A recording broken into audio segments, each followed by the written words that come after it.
Ni hao. This is going to be my last video blog post in China.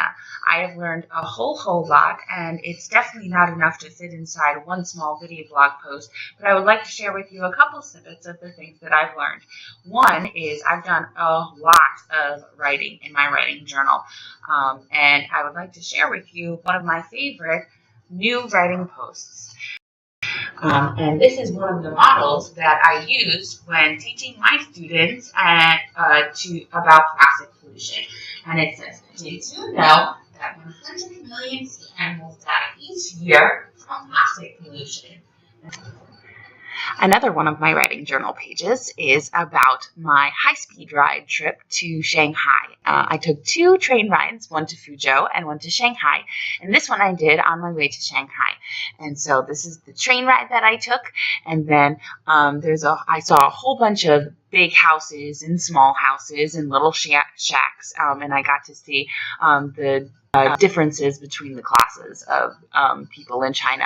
And then I was seeing all these cool buildings that have these really cool hooked roofs on them, and some of them had dragons on them, really cool things. And I learned that those are all Buddhist temples. I learned a whole lot on this trip, and it was really meaningful. I learned that I love using chopsticks to eat things like dumplings and chicken and other large items. For rice, not so much. It's a little too difficult, and I really prefer using one of my spoons. 早上好. Good morning. You don't wear shoes indoors in China. It's really awesome. I am barefoot all the time, and I feel so free. I learned that there is different classes of people in China. So there is a middle class, there is an upper class, there is a lower class. However, the difference, there's a huge, stark difference. There's huge gaps in between these classes. The middle class can afford to get by and survive and be in a comfortable, living situation. And the lower class, like people who are living in villages, are very poor. There is no different levels of poverty. They are just good or they're broke and they can't afford anything. Dao Sheng is elephant. There aren't dryers in China. I mean, they do have dryers. I mean, they have a washing machine, and they either have a dryer that is a washing machine as well, or there is a different dryer, but they don't use dryers because it takes a lot of energy. So something that I definitely will do when I'm at home in New Jersey, as well as on the rest of my trip, is I will use a washing machine to wash my clothes, but afterwards I can just dry them and hang dry because I can save energy that way. I can count to 5 in Mandarin. 1, 2, 3, 4, 5. So I'm here in the middle of Beijing, right outside of the Forbidden City. Not only does it smell weird and very smoggy, but it's so loud and I'm on sensory overload. I learned that I really like to be around trees and around nature way more than I like being in a city. 树木, trees. I learned that teaching students, no matter where you go, is always the most beautiful thing that you could ever do for yourself or for your happiness and for, the benefit of the planet. 地球, earth.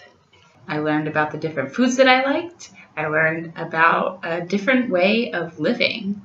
And I learned that no matter where I am and no matter where I go, as long as I bring my bubbly energy and my love of learning and openness to other people, then they'll give that back. And the people in China are so incredibly kind and so incredibly wonderful.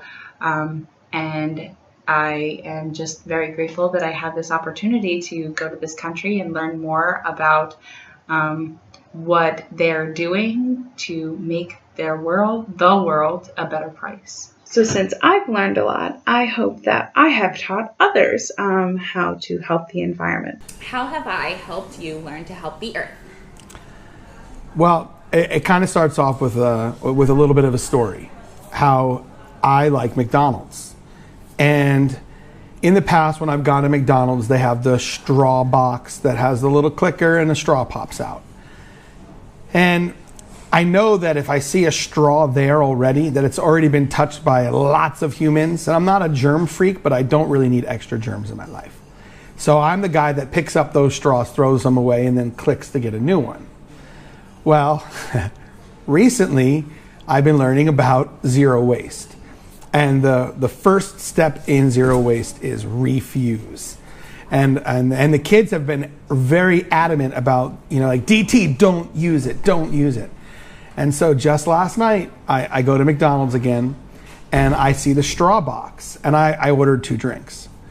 And there was a little boy in front of me clicking those straws, and they're popping out, and nobody said anything.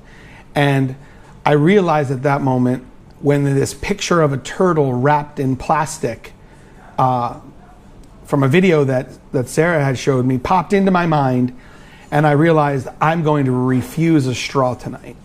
And I'll probably start refusing a lot of things in life to help reduce my impact on the planet. And it's coming from the kids as well, so thank you.